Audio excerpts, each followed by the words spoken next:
Morning, everyone. Welcome to session 5 of our Neurodiversity seminar series. This is the last in the series. It's a recorded Q&A session. So far, I think if we can pass through to the next slide, I've set out there the earlier sessions that we did with a link to the video of those sessions, which is on YouTube. So do access those links, have a look at the earlier sessions. Session 1, we looked at what is neurodiversity, how can it benefit your organization. Session 2, what are the barriers to entry and promotion within the workplace for neurodiverse staff. Session 3, lifting the barriers and removing the fear. Session 4, we had a panel discussion on lessons learned, and we looked at what the one main change that we thought employers could make in order to improve accessibility for neurodiverse staff into the workforce. And during the course of those sessions, we received a number of questions from the audience, which we didn't have an opportunity to deal with during that session. So we thought we'd draw them all together. We've sort of divided them into categories or taken questions which exemplify particular topics which people wanted to discuss. And that's what we're going to discuss today. So first off, I just wanted to introduce you to our speakers. We have Gillian Burgess-Smith from Inclusive Environments Limited, Jack Fitzpatrick, who's an independent EDI consultant, trainer and speaker. Elizabeth Norman International Limited. Liz will be talking to us about her experiences running running matters from the recruitment side, and myself. I head up the employment team at Edwin Co. We can go to the next slide. It's a very short introduction. I frequently act for individuals and companies who are navigating their rights and obligations under the Equality Act in relation to disability, which has particular relevance for neurodiverse staff. My pronouns are she and her, and my values are honesty, transparency, and empathy. And I'm going to hand over to Liz. Hi. I am interested in diversity for a number of reasons, not least of which I'm dyslexic. But my main reason for being interested as somebody who runs a talent consultancy is I am aware of the massive shortage of talent. And there is a massive pool of people out there that we are not accessing. And it's mad when we are so short of talent. So, please employ more people from that pool. And I'll hand you on to Jack. Hi, I'm Jack Fitzpatrick. My pronouns are he and him, and I'm an independent EDI consultant, trainer and speaker. I'm a person with lived experience and have just completed my BA Honours degree in Education Studies and Inclusion. I identify as neurodiverse and have a diagnosis of autism and dyspraxia from the age of 3 years old. My values are honesty, integrity, and inclusivity. I'll hand over to Gillian. Thank you, Jack. So I'm Gillian. I'm actually the founder of Inclusive Environments Limited. I'm an architect by trade, but I often say if I wasn't, I'd probably be a psychologist. For me, it's always been about looking through the lens of the individual and really sort of practicing human-centric design. 3 years ago, I was diagnosed with an incurable brain tumour, so I actually became neurodivergent myself, and realised from an environment perspective, actually we could be doing a lot more within businesses, cultures and the environment to enable everybody to reach their full potential. So my pronouns are she and her, and rather than titles or labels like an architect, I often talk about my values. So I'm a good listener, I'm a very caring person, empathetic, and I have a lot of patience. Thanks very much for everyone introducing ourselves. We're going to go straight into Q&A, which I'm going to field to our various experts. I think first off, and sort of looking at it from the recruitment perspective, Liz, one of the questions that we got in, a lot of them about recruitment, but they sort of say, look, we can see the advantages of employing a greater percentage of neurodiverse staff, but how do we attract them? How do you actually access neurodiverse staff? And I know Gillian and Jack will have some contribution to make in relation to that, but Liz, I thought we could kick off with you on that question. Well, for me, the number one thing you have to do is address internal culture. So you have to make communication within the organisation about neurodiversity of a high priority. Make it absolutely normal for people to feel it's okay to talk about their, you know, the fact that they have ADHD or they are dyslexic or they have a brain tumour. Because if people are not comfortable with coming forward, you can't do anything to support and help them. And until how do you show that externally, Liz? I mean, would you advocate saying, you know, we encourage applications from neurodiverse individuals on application forms and that sort of thing? It's sort of getting that message out. If you get the culture right, as you say, how do you then get it out externally? Well, something I thought of, which is possibly not quite answering your question, is actually thinking about the inclusivity of your profession as well. So some professions are seen as being old-fashioned, traditional, not very inclusive, which includes recruitment and possibly lawyers.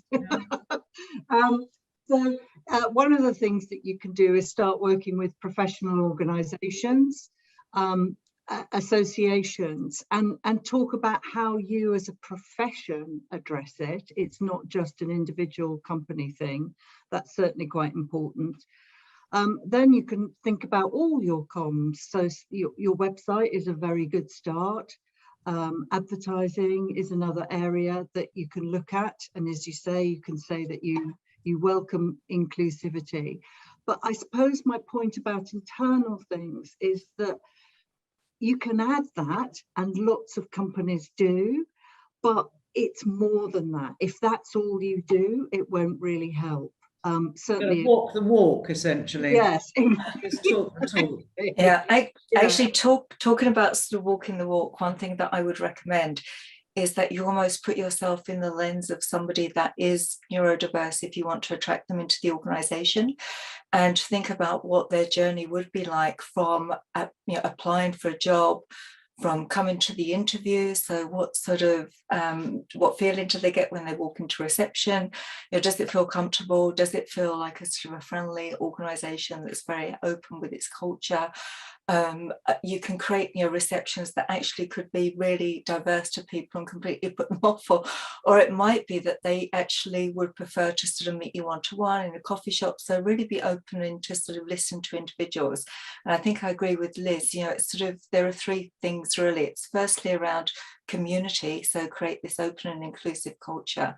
And think about leading from the top, but often those middle managers don't get the training or get left out. So it needs to make sure that it goes through everybody within the organisation. Partnership, so identifying ways to actually improve that lived experience. So it might be campaigns, both internally and externally. It might be knowledge exchange. It might be bringing in sort of students to try jobs. So you have trainees coming in, having an unconscious bias program. So for people that may be doing hiring, you might identify that they have their own bias. So you might give them unconscious bias training to, again, enable them to be more open to sort of welcome people in. And then also look at essentially, dismantling that sort of stigma around it. And then the third key point I would say is probably around policy. So shaping your policies and procedures, including the recruitment procedure, to ensure that, all talent thrives within that organisation. So it's not also just about attracting, but it's also about retaining and motivating. Yeah. Sorry, Jack. I'd like to expand on that. Actually, it's actually looking at the entire employee life cycle. So everything from entrance into the organisation to exit of the organisation, such as exit interviews, but also how do we attract and develop and retain staff in there? So, for instance, an example of this was when I was at the Neurodiversity, a New Paradigm conference last Friday. There were some fantastic speakers there in Liverpool, and a couple stood out to me as having absolutely fantastic initiatives. An example being the Ernest Young EY's Neurodiversity Centre of Excellence, in which they have alternative recruitment processes and help people have on-the-job training. Another one was AstraZeneca, in which they've got a Thrive Neurodiversity network there as well, to show and demonstrate that they have commitment to the organisation. And also, yeah, it was a great demonstration of showing how many employers are committed towards this. Another example being the Sunflower Lanyards, in which this was a initiative that was developed originally in the airport, Heathrow and Gatwick Airport, in which I'm also wearing as well, in which the development of this has become really rapid and has become an international initiative now. When I was working with Aggregate Industries, they helped their neurodiverse staff or staff with hidden or unseen disabilities within the organisation to have personalised lanyards with the company logo on the bottom of it to show commitment that the organisation was committed to their disabilities and to value their staff. Another example being specific certifications and accreditation.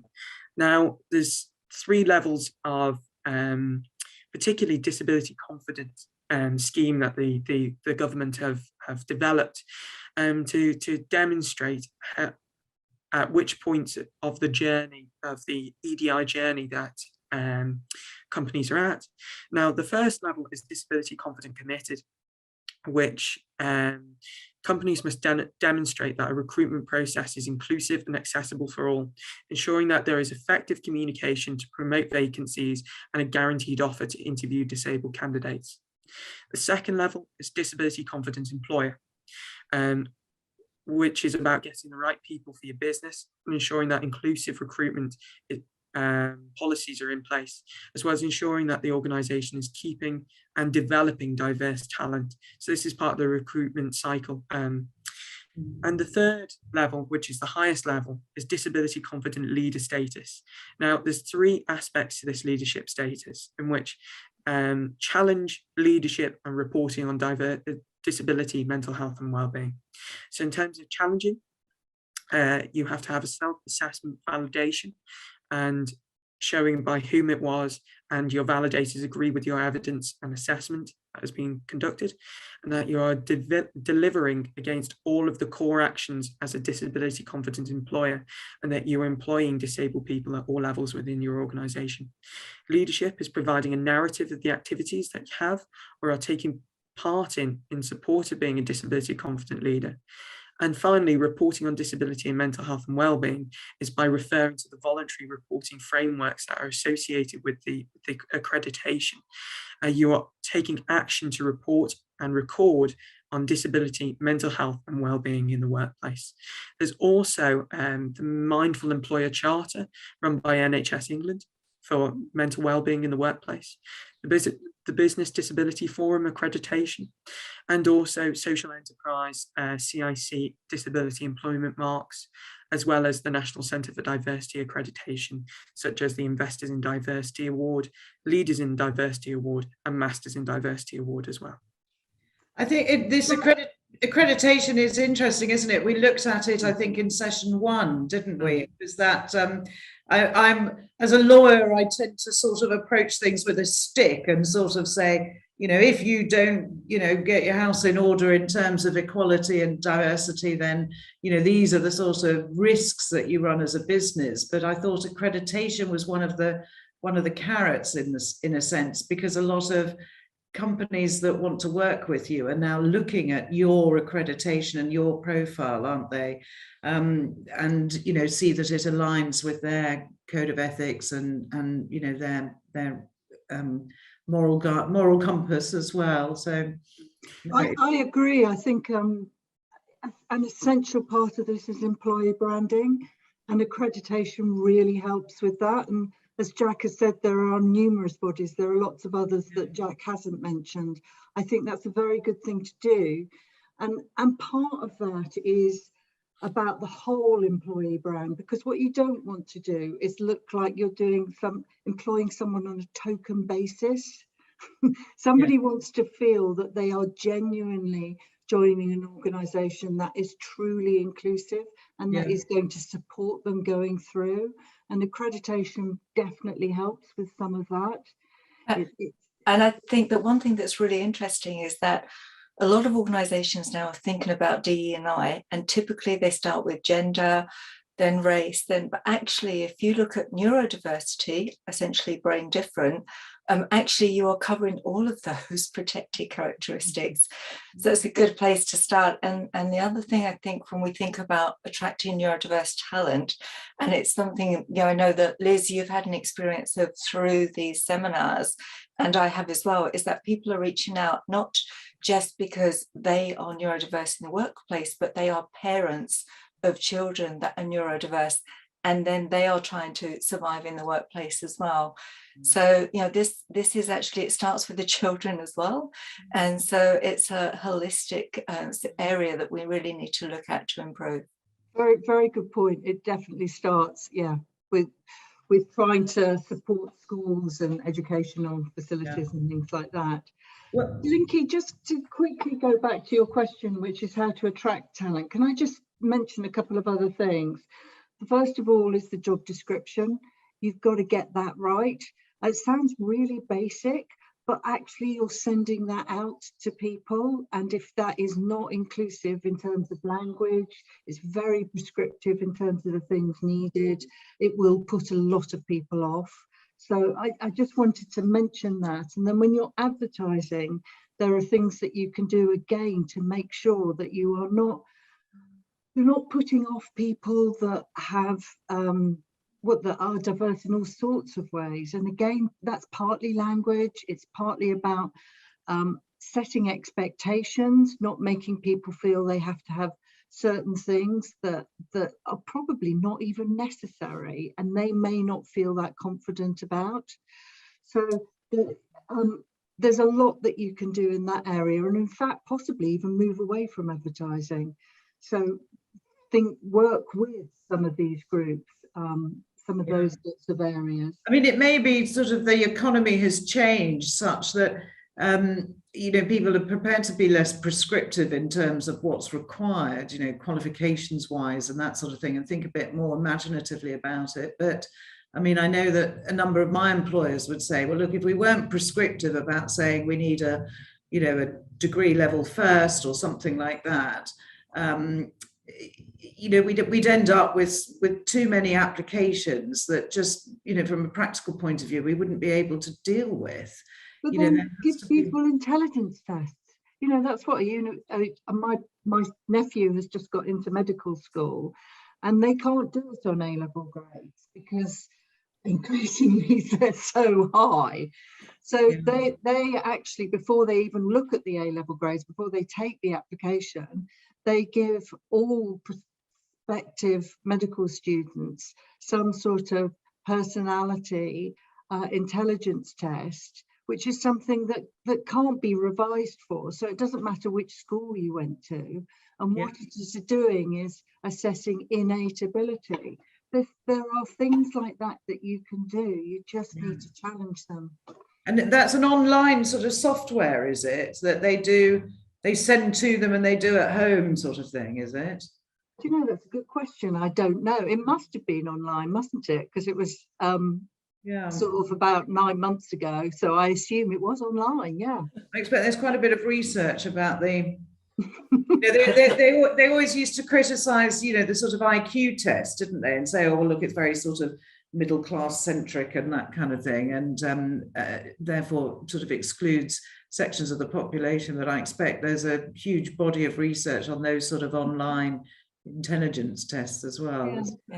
I think also that workplaces are, because of there have been changes since COVID with more activity-based or hybrid workplaces or working from home, actually a lot of people realized that prior to COVID, when they were in the office all the time, they actually in some ways used to mask, or they used to actually perform within the space provided for them.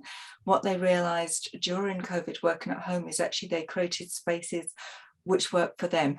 So whether it's lying on a bed working, or a sofa, or whether it's having an environment which is really dark or really bright, and so now the workplaces that are coming out which talk to more activity-based settings are actually sort of enabling more people to become employed if they are neurodiverse and have some particular sensory processing differences.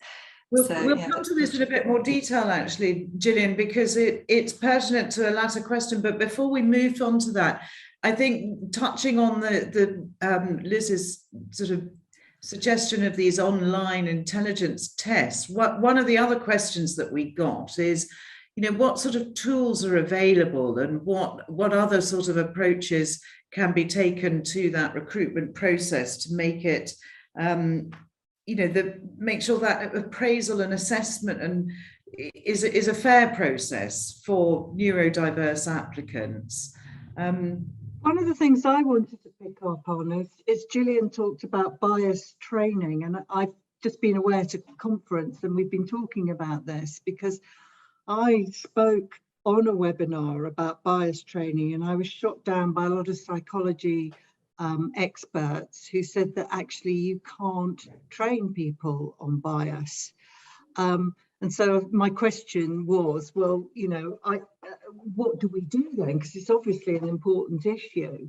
And I was told that actually it's right, you can't train people, but you can make them aware of bias.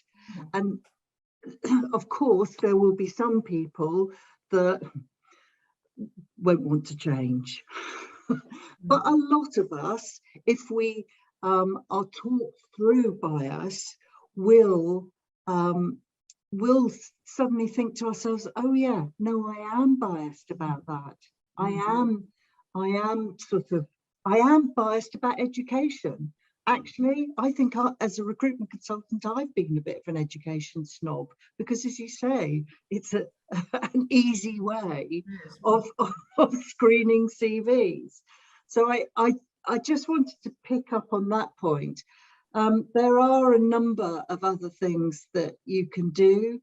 One of the ones that I mentioned already in the webinars is that a client of mine provided the questions in advance to somebody that was dyslexic because they realized that they weren't going to be very quick at thinking on their feet. But actually the job didn't need somebody that was quick thinking on their feet. It needed somebody that had in-depth analysis, and it could be over time. So, you can look at that.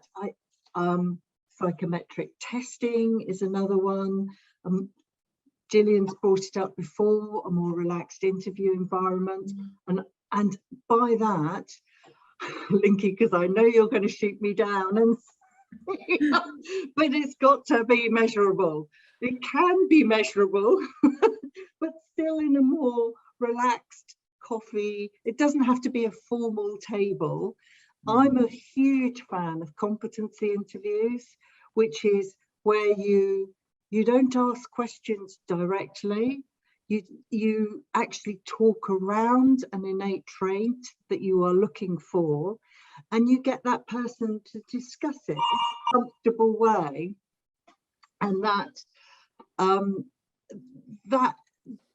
enables them to show off their talents without feeling under an awful lot of pressure. It also enables them to draw that skill from all areas of their life, not necessarily in the working environment. I mean, there's been a lot of research on it, Gillian's probably aware, but it is shown to be that much more accurate than a straightforward, old-fashioned history. And so those are the sort of questions you get in interviews which say things like, can you discuss a situation in which you have organized a team and obtained a successful outcome within a time limit or something like that? And although that's still quite direct. You might have picked up that they play football, or in Jack's case, he's just been doing a degree, presumably with a group of other students. And then you would explore how he interacts with those other students without even necessarily mentioning the word team, but and what his role was, you know, as part of that group of people. So it's working things out in that way, and then you have to write down what the answer. So you have to have a very set question in your head, and you have to write down. You have to score them against that question and write down the evidence for why you gave them that score. So it might sound relaxed, but actually it's very measurable. Yeah. Could I add a comment on this as well? So when I was working with aggregates, we were looking at, you know, the recruitment process and how, you know, we can make it as fair as possible and inclusive as possible for people. And we found these recruitment tools that removed or helped to add in inclusive language. So removed non-inclusive language by flagging it up like a spell checker, but then showed you alternatives for the particular language to make it, for instance, gender neutral, inclusive, no orientation type of thing associated with the language. So yeah, it was a really helpful and useful tool, and it helped them to create, you know, really good and well-structured job applications without having to, you know, without having to put much effort in then afterwards, because the tool helped you through artificial intelligence and aided you to help construct the perfect job description. I mean, that's brilliant. I've never heard of that, Jack. That's just brilliant, isn't it? Yeah, I mean, we actually use it, and Jack's right, it is brilliant. Really? But it's to me, it is more than language. So that is helping you with the language, but it's also about the approach. It's also about thinking about just making it friendly and welcoming, and not putting in, as I say, too many excessive skill demands that not everyone's going to have and are not truly necessary. But yeah, Jack's absolutely right. The other thing on that tool thing is just generally measuring. You know, I think it is so important to measure the sort of applicants you've got, and then think, okay, how do we improve this? But unless you've measured it in the first place, you don't have any way of seeing whether what you're putting in place is actually improving it. And a lot of the tools that Jack's talking about actually do both. They do the advertising, but they also do the measurement. One thing I'd be quite interested in is if I drafted a job description, Liz, can you put that through the system? Yeah. And we'll sort of, because I think it would be quite nice to sort of, maybe we can add onto the slides which we put on with the video, is to illustrate exactly that, the use of that software. I'd be really interested to see the sort of changes that it makes to make it more inclusive. So I'll have a stab at drafting a job description. I mean, I won't make it too extreme. You know, we want a nice young chap to work in our centre. It would be really have a first-class degree. Yes. Linky, so on that, actually, it was really interesting because when they did the demonstration for us when we were about to acquire that piece of software, they did show that. They used gendered language. They used age, I bet. A lot of age. Yeah. They said we're looking for a young, inspirational leader, and it uses and it even removes that leadership style language as well, that very corporate language. It also removes qualifications, so it kind of helps to take away those barriers that sometimes are in place for people, like saying must have a master's degree or higher, or must have a PhD to put that in, you know, put that in the job description. but actually it's helped to de-bias that and got more diverse clients, diverse applications for that role. Another thing that I think is important as well, and we tried it a while ago, was blind CVs.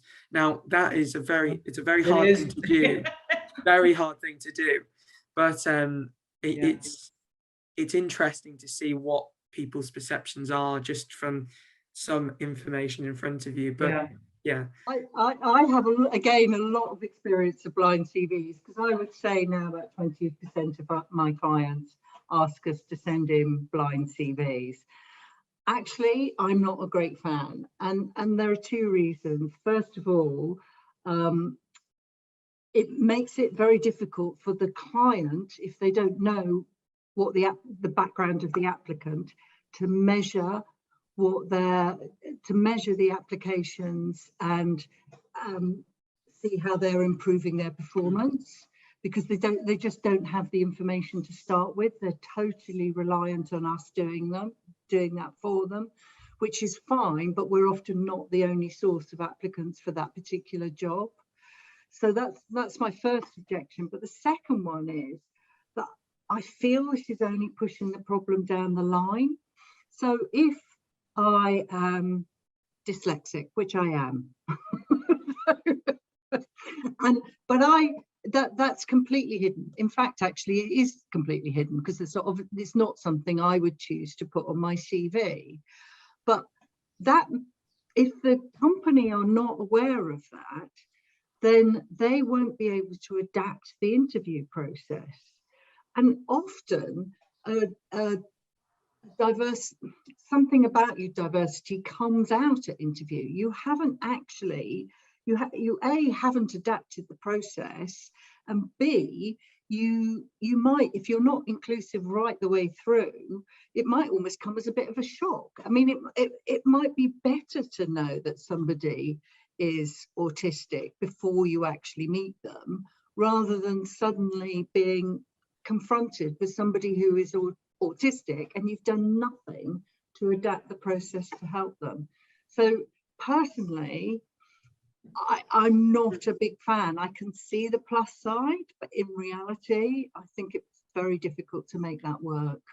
And it's really about getting people to be open about their needs, because we're not saying that everyone needs to disclose. And if they are disclosing, it's not because it's an illness, it's just a brain difference.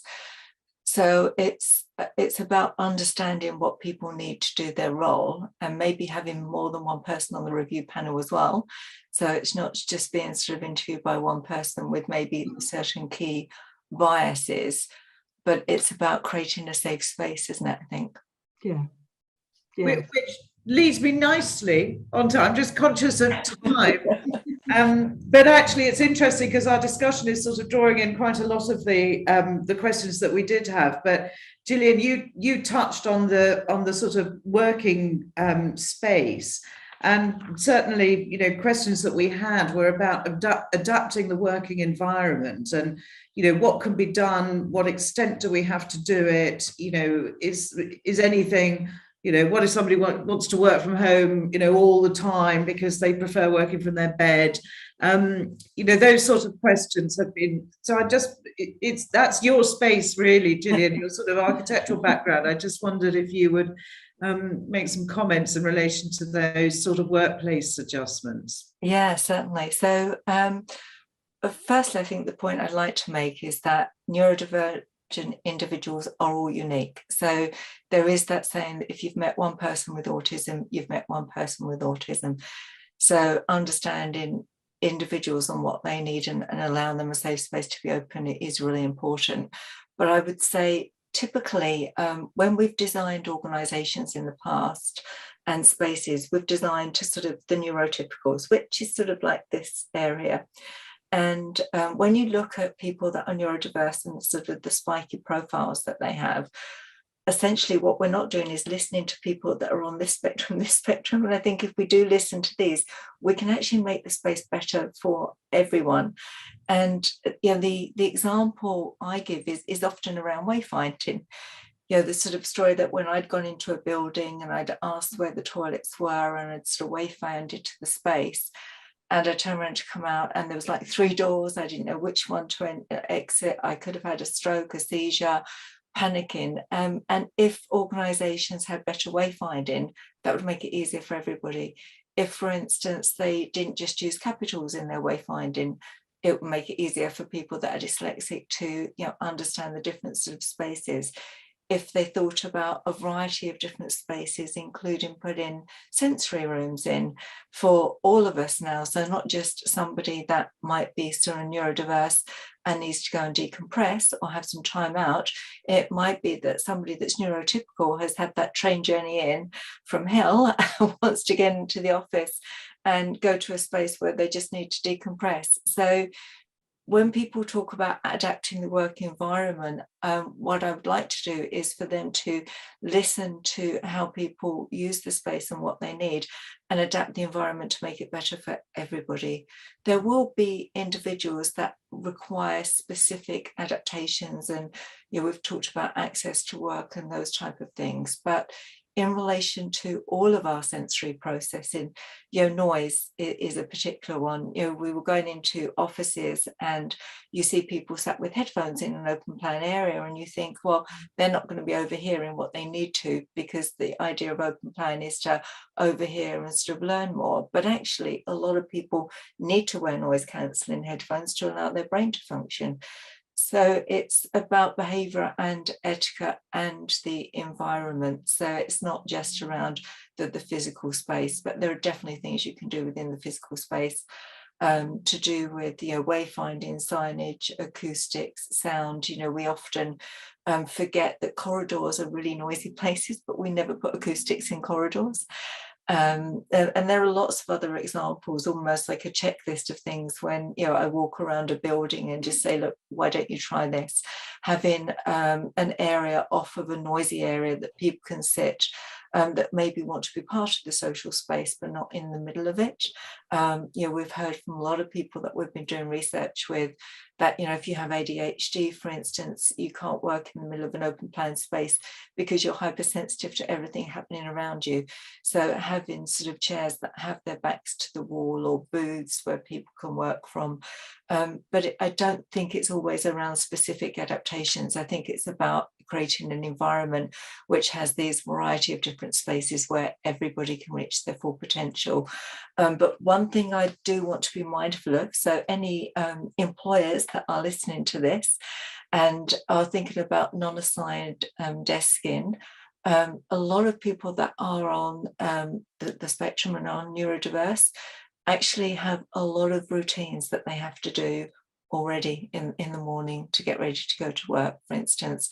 And if they have to add another routine where they're actually having to get all their stuff, put it on a desk, set it all up as they want it, take it all down again, and it's not there as they need it to be able to perform, that can also be a hindrance. So for those that are thinking about desking policies, maybe enabling people to book desks at a length of time as opposed to just a day might help some of those people that are neurodiverse, because I recognise that we can't have desks for everybody when people are going into the office for different reasons now, and less going into the office. But there's assumptions that if you're neurodiverse, you don't want to go into an office, and the people we've had absolutely do, because they miss those social cues from the office.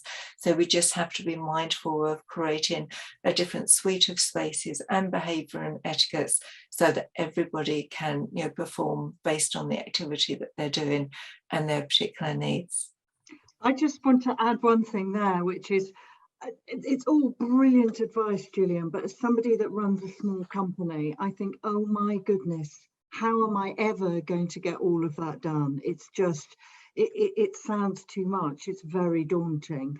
So the first thing I would say is listen to your people, talk to them, and it will be different, as you rightly say. So you don't need to do all of those things. But if they work with people like you and they work with their own staff and just focus on the things that are make their particular office environment inclusive for their particular staff, that's a good start. But the other thing is access to work. I'm a huge fan of access to work. It means that you can get £70,000, which is a lot of money towards adaptations. You can't just generally get it. You have to have it in relation to a particular individual and the adaptations that they need in order to enable them to work. But of course, if you were employing more than one individual, that's 70,000 times however many individuals there are. So it's a lot of money. And I've known it be used in very interesting ways. Something that we've talked about before is often when you get somebody new starting that is neurodiverse, it's very difficult to get them initially embedded, get them the social support, get them, enable them to feel that they are contributing to the team as a whole, get them into the right routine, get all the practical things that they need.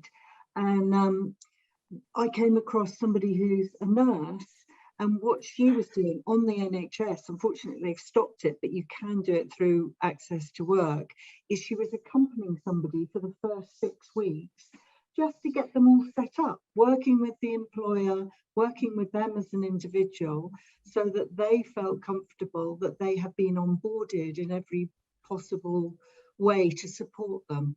So yeah, access to work. And I think you're absolutely right. Treat it as an experiment. We're not all going to get everything right straight away, and you can't do everything at once. But if we do sort of small steps and get feedback as to how things are working and move on, it's really around sort of creating this great lab almost, where people can bring their full selves to the office. Yeah. And I think the only other thing that I would add from a sort of legal perspective is, making these adjustments is a legal obligation.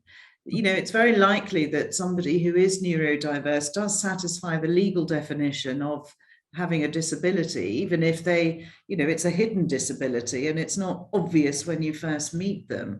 And if you're dealing with disabled staff, you have a duty to make reasonable adjustments, and they are reasonable adjustments, Liz. So I sort of always think about my kind of working from home example, and I sort of think, well, really, do we really have to let them work from home, 24/7? And the answer is no, you don't, but you have to identify what your legitimate aim as an organization is that requires them to come in, and what would be reasonable to meet that legitimate aim but alleviate the disadvantage that they suffer.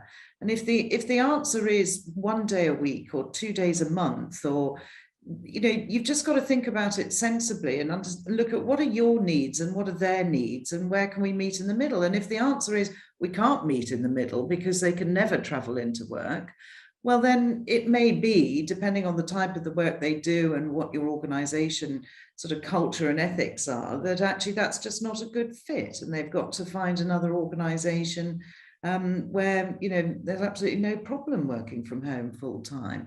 There are lots of online. In fact, I think Indeed, the sort of online recruitment company now has a whole division on home working, and it puts together companies that want home workers with people who want to work from home.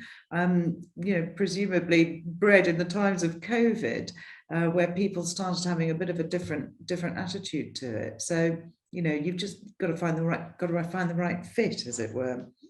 I'm conscious of time. We've got sort of 9 minutes left, but one really interesting question which came up was somebody said, look, data scientists is a role that you sort of naturally expect neurodiverse people to particularly flourish at, but can we give other examples of professions that neurodiverse individuals are particularly well suited to?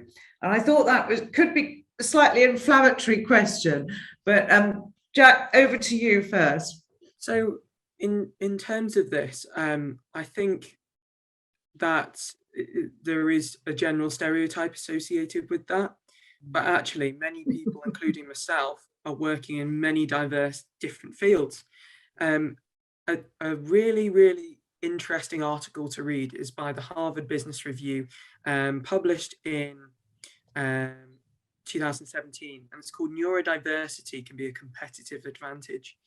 And it talks about from many different people, from many different perspectives, from SAP, Hewlett-Packard Enterprises, Microsoft, from many different companies, the importance of having neurodiverse staff. So in terms of this, there's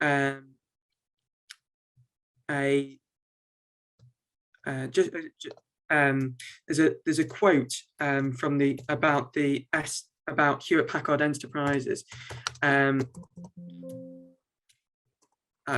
Sorry, I'm just trying to find it. Finding it. Yeah, while you're finding it, Jack, I've got it now, sorry.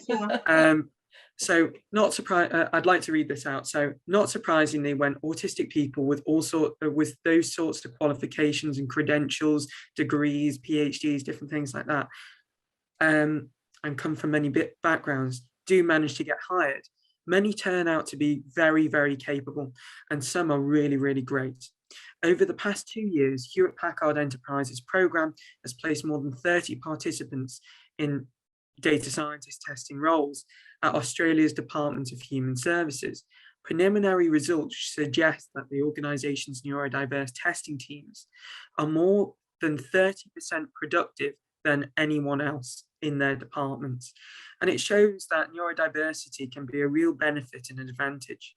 However, as Gillian said, once you met one person with autism, you've met one person with autism, and neurodiversity can vary. So many people have different strengths and talents.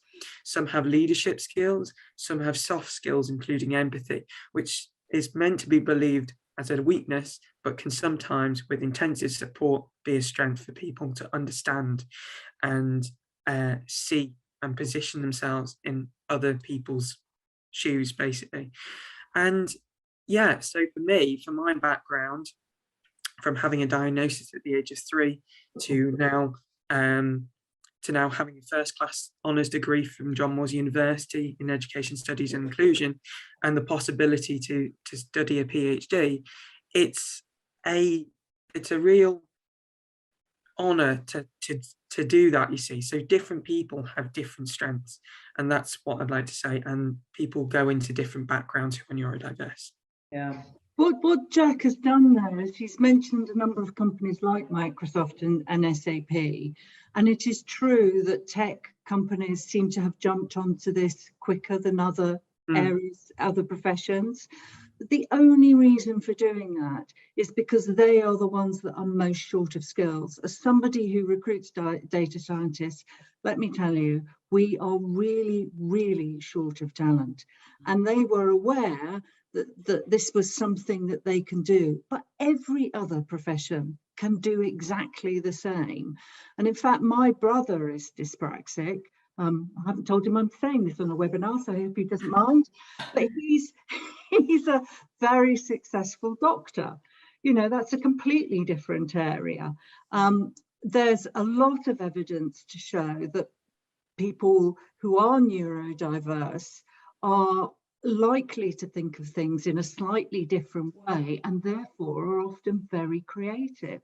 Now, that's a long way away from data science. And again, within my area, I know people that are qualitative researchers, which is sort of as far away from numbers as you can get, but they are neurodiverse, because what they're using, innovation is another area, what they are using is their different way of thinking and their creativity.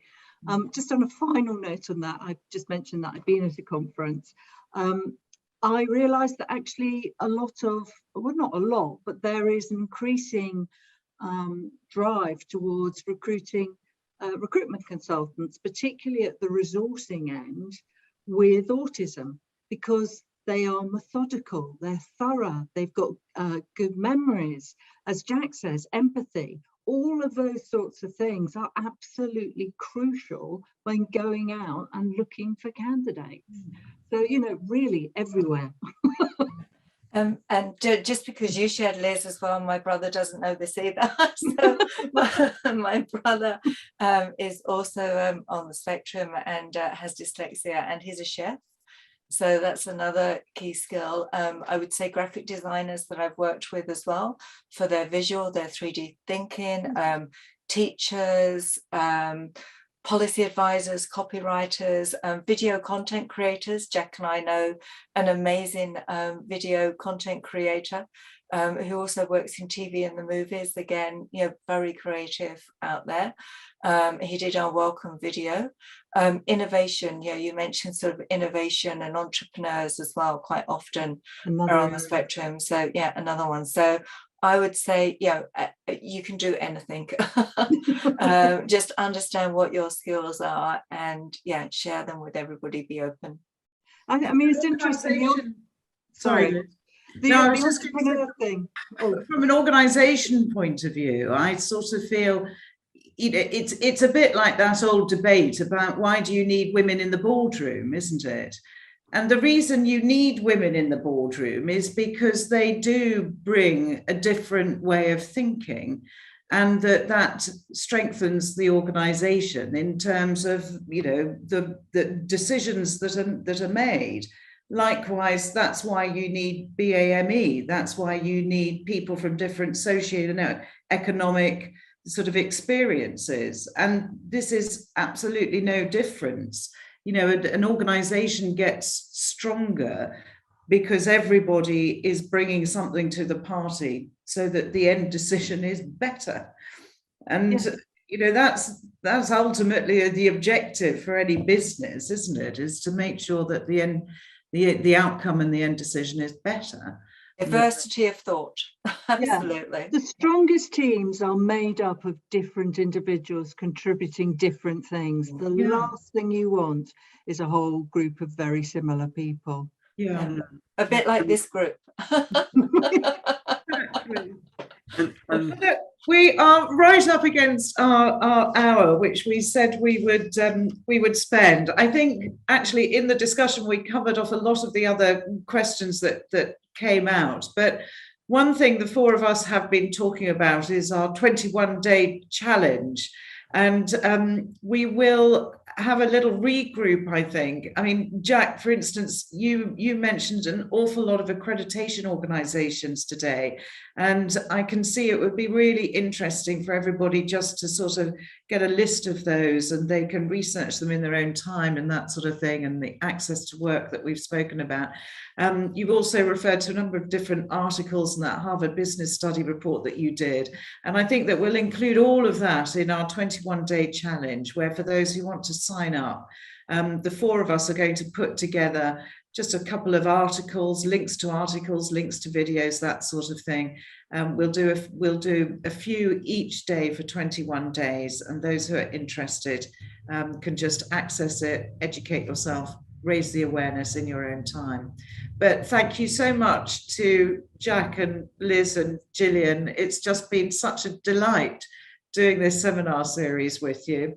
And thank you very much for everybody who has watched our videos and attended the seminars. Perfect. And I would just like to make a challenge to everybody listening.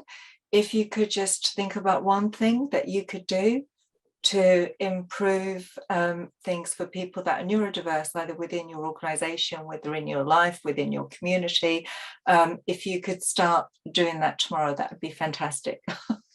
Just one thing. I like Just that. one thing. Yeah. Fabulous. Thank you very much. Thank you all. Thank you all. Thank you. Bye. Bye-bye.